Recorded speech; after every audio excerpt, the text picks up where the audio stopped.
سامعین گرامی 2 محرم آج ہو گئی ہے. تاریخ انسانیت کی سب سے دردناک ہجرت کا تذکرہ کرنا چاہتا ہوں. ہجرت بھی حسین مظلوم کی ہجرت. 7 سے 8 منٹ گھڑی پہ ٹائم رکھیے, زیادہ نہیں پڑھنا. اب دوسرا دن ہے, جناب مولانا بھی بہت اچھی تیاری پڑھ گئے.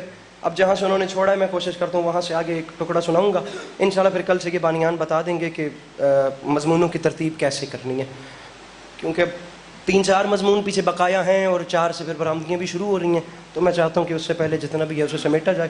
اب آج یہ تیاری کا ٹکڑا سنیے اور میں جا رہا ہوں. سامعین مصرع عرض کر رہا ہوں کہ صدا یہ گونجی مدینے میں مغربین کے بعد, رسول کیسے رہیں گے یہاں حسین کے بعد. کیا بات ہے, کیا بات ہے. سامعین گرامی ہجرت کوئی نئی چیز نہیں ہے, تقریباً ہر نبی نے ہجرت کی, اکثر انبیاء نے ہجرت کی ہے. یہ پاک انڈیا کا پارٹیشن ہوا, لوگ ہجرت کر کے وہاں سے یہاں آئے, یہاں سے وہاں گئے. خدا اس قوم کی, بلکہ خدا دشمن کی بھی بیٹی ہو تو اس کے نصیب نیک کرے. جب ایک بیٹی ایک گھر سے دوسرے گھر میں رخصت ہوتی ہے تو وہ بھی ایک ہجرت ہی ہوتی ہے. یا جب چڑیا یا پرندے اپنے آشیانوں کو بدلتے ہیں تو اسے بھی ہجرت ہی کہتے ہیں. میرے آقا صلی اللہ علیہ وآلہ وسلم نے خود ہجرت کی. یہ ہمارا اسلامی سال چلتا ہی ہجرت سے ہے. اور جانتے ہیں جب میرے آقا نے مکہ چھوڑا تو کیا الفاظ تھے؟ مکہ چھوڑتے وقت میرے آقا نے آسمان کی جانب منہ کر کے رو کے فرمایا تھا, میرے مالک گواہ رہنا میں وہ جگہ چھوڑ رہا ہوں جو مجھے بہت پسند ہے, تو مجھے اس جگہ بھیج جو جگہ تجھے بہت پسند ہے. پھر بھی علی عباس عسکری خاکی ہے, میں نہیں بتا سکتا کہ میرے مولا کی ہجرت کتنی دردناک تھی, کتنا بھی پڑھوں.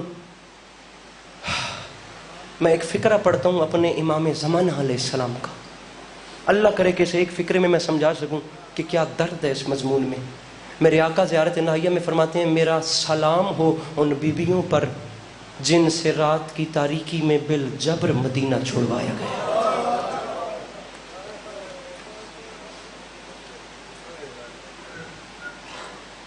اور جیسے لوہے پہ لکیر ہوتی ہے نا, یہ باتیں اس طرح مستند ہیں جیسے یہ میرے محترم پڑھ رہے تھے.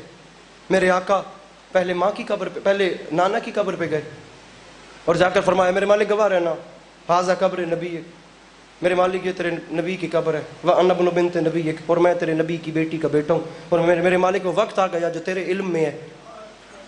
میرے مالک میں تو اسے مانگتا یہ ہوں, مجھے اس راہ پہ ڈالیں جس میں تیری رضا شامل ہے.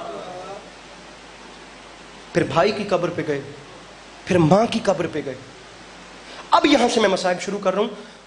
ماں کی قبر سے اب ہر کسی نے لکھا کہ کوہ وقار بن کے دنیا نے پہلی بار دیکھا اور محسوس ہوتا تھا دونوں عالم کا اکلوتا شہزادہ جا رہا ہے. نانا کی قبر, بھائی کی قبر, ماں کی قبر پہ تو چلو جا کے ایسے گرے نا جیسے بچے ماں سے لپکتے ہیں.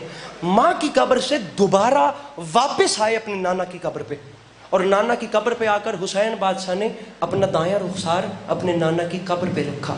اب یہ ایک جملہ علامہ نقن کا ہی فکرہ یاد آ گیا. سید فرما گئے تھے کہ جب کیفیت بدلے نا تو نتیجے تبدیل ہو جاتے ہیں, اثر بدل جاتے ہیں. پہلے نانا کی قبر پہ آئے تھے تو کوہ وقار بن کے, اب جب حسین نے نانا کی قبر پہ اپنا رخسار رکھا نا, علامہ نقن فرماتے ہیں حسین کو نیند آ گئی. نیند حسین کو اس لیے آئی کہ جب حسین نے نانا کی قبر پہ رخسار رکھا تو حسین کو اپنے نانا کا سینہ یاد آ گیا. تاریخ کہتی ہے میرے مولا نے خواب دیکھا, خواب کے عالم میں اپنے نانا کی زیارت ہوئی. میں آخری جملہ تمہید کا پڑھ کے مصائب شروع کر رہا ہوں. اور میرے آقا نے اپنے بیٹے حسین کا سر اپنی جھولی میں رکھا. سر کو جھولی میں رکھ کے حسین نے رو کے فرمایا, نانا مجھے اپنے پاس بلا لیجئے, آپ کی امت مجھ سے آپ کی قبر چھڑوانا چاہتی ہے. میرے آقا نے عالم خواب میں فرمایا, حسین بہت جلد تم میرے پاس آ جاؤ گے. حکمت الہی کے تحت یہ جملے سننے تھے. میرے مولا کی آنکھ کھلی, عباس علمدار کی جانب دیکھ کے حسین نے رو کے فرمایا, غازی انا للہ و انا الیہ راجعون. طالب جوہری صاحب فرماتے تھے کہ بلا حسین نے کسی سے نہیں کہا، صرف عباس علمدار سے کہا، اسی دربار واپسی پہ جس کا میں نے فضائل پڑھا ہے نا، اسی دربار ولید سے واپسی پہ عباس کے شانے پہ ہاتھ رکھ کے فرمایا غازی میں صرف تجھے بتا رہا ہوں عباس اب یہ شہر ہمارے رہنے کے قابل نہیں ہے، عباس ایک رات ہے، ہمیں کل کے دن میں مدینہ چھوڑنا ہے، عباس جلدی کرو تیاریاں شروع کرواؤ۔ تاریخ کہتی ہے فرشت سامعین میں مصائب شروع کر رہا ہوں، بانیان راضی رہیں گے، 4 منٹ کے بعد میں ممبر چھوڑ رہا ہوں، زندگی رہی تو انشاءاللہ کل پھر تفصیل سے آپ کو سلام کریں گے۔ فہرست تھمائی میرے مولا عباس کے ہاتھ میں، میں زیادہ انتظار کروا بھی نہیں رہا تاکہ آپ لوگ بھی گھروں کے بستروں پہ جائیں اور آرام کریں، انشاءاللہ کل پھر وقت سے تشریف لائیے گا اور میرے مولا کی بارگاہ میں نذران عقیدت پیش کریں گے۔ فہرست میں فرمایا جس جس کا نام ہے عباس اسے بلاتے جانا۔ علماء اور مقدمین پیر ذہن لکھ گئے تھے، میرے مولا خود اپنے گھر کے باہر مسند نشین ہو گئے۔ آج محلہ بنی ہاشم کا کنٹرول عباس علمدار کے ہاتھ میں آ گیا، بڑا تو بڑا رہ گیا، کوئی چھوٹا نابالغ ممیز بچہ بھی آج قبیلہ بنی ہاشم کی کسی گلی سے نہیں گزر سکتا۔ میرے مولا عباس نے اتنے سخت پہرے کا پھر انتظام کروا دیا، محلہ کی ہر گلی میں عباس علمدار نے سیاہ رنگ کی کناتیں لگوا دیں۔ میرے مولا عباس نے آسمان یعنی چھت کی جانب سیاہ رنگ کی کناتیں لگوا دیں تاکہ کسی بھی غیر کی اس محلے کی گلیوں میں نظر نہ پڑے۔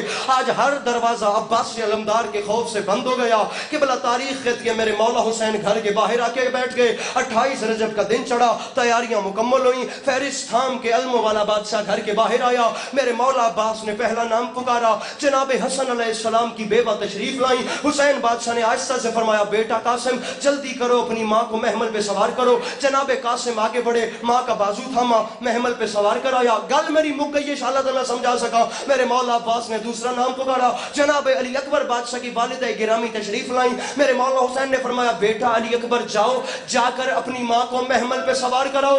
میں معافی مانگ کے آدھا پیا کوئی نہیں باوا بندہ شیعہ جس نہ ماتم کرنا ہے نہ ہائے کرنی ہے کہ بلا رکھیے میرے سر پہ قرآن۔ کاظم تاریخ کہتی ہے نام پکارتے جا رہے تھے، بیبیاں آتی جا رہی تھیں۔ عبداللہ بن سنان راوی روایت کرتا ہے میں نے اپنی آنکھوں سے دیکھا مدینے کی زمین میں زلزلہ شروع ہوا، عباس جیسے جرار کی آواز میں لرزہ آیا، کانپتا ہوئے ہاتھ میں تحریر پکڑی ہے، دوسرا ہاتھ غازی کا کمر پہ آیا۔ عباس علمدار نے کانپتی ہوئی آواز میں بلند لہجے میں کہا ہوشیار، تمام ہاشمی اپنی نظریں زمین میں گاڑ دو، تمام جوان سر پہ پردے کا سایہ کرو، کیونکہ اب علی کی بیٹی زینب گھر سے باہر آ رہی ہے۔ جسے ماتم نہیں آتا وہ سر نیچے کرے۔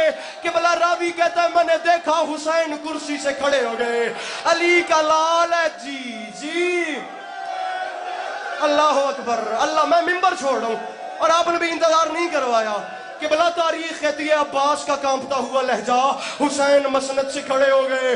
عبداللہ بن سنان کہتا ہے ماں کی رضا میں لپٹی ہوئی میری شہزادی کنیزوں کے حصار میں چلتی چلتی گھر سے باہر آئی۔ میری مخدومہ نے ہلکے ہلکے ایک قدم اٹھایا، پھر دوسرا اٹھایا، پھر تیسرا، پھر چوتھا۔ تاریخ کہتی ہے چوتھا قدم اٹھا کے میری بی بی رکی، ابھی رکی تھی۔ حسین سوچ رہے تھے میری مشن کی وارث رک کیوں گئی ہے۔ عبداللہ بن سنان کہتے ہیں میں نے اپنی آنکھوں سے دیکھا عباس علمدار کا سر حسین کے قدموں میں تھا۔ حسین کے سامنے ہاتھ باندھ کے فرما رہے تھے مولا اگر میری بہن رقیہ کی چادر قربان کرنے سے آپ کے نانا کا دین بچتا ہے تو وہ حاضر ہے، مولا انہیں لے جائیں، مولا انہیں نہ لے کے جائیں، یہ چند قدم چل کے تھک گئی ہے۔ اور مولا علی کی بیٹی چلنے کی عادی نہیں جی ایک جملہ ایک مولا یہ چلنے کی عادی نہیں ہے، مولا یہ امیر باپ کی امیر بیٹی چلنے کی عادی نہیں ہے۔ ممبر عسکری چھوڑ کے جا رہا ہے کہ بلا تاریخ کہتی ہے میرے مولا چلتے چلتے بہن کے قریب آئے، بہن کے پاس آ کے میرے امام نے رو کے فرمایا بہن عالیہ خیریت آپ رک گئیں، بہن حکم کریں تو بھائی سوار کرائے۔ زمین کی جانب نگاہوں کا رخ کیا، فاتح شام بی بی نے انشاءاللہ میں سمجھا لوں، میری بی بی نے رو کے فرمایا حسین ناراض نہیں ہونا، مجھے آپ سوار نہیں کرائیں، بہن عالیہ میرا غازی سوار کرائے۔ بھیا غازی بھی نہیں، بہن میرا اکبر کھڑا ہے، میرا اکبر سوار کرائے۔ او بندہ کیڑا امیر ہے یار جس 2 محرم نو ماتم نہیں کرنا۔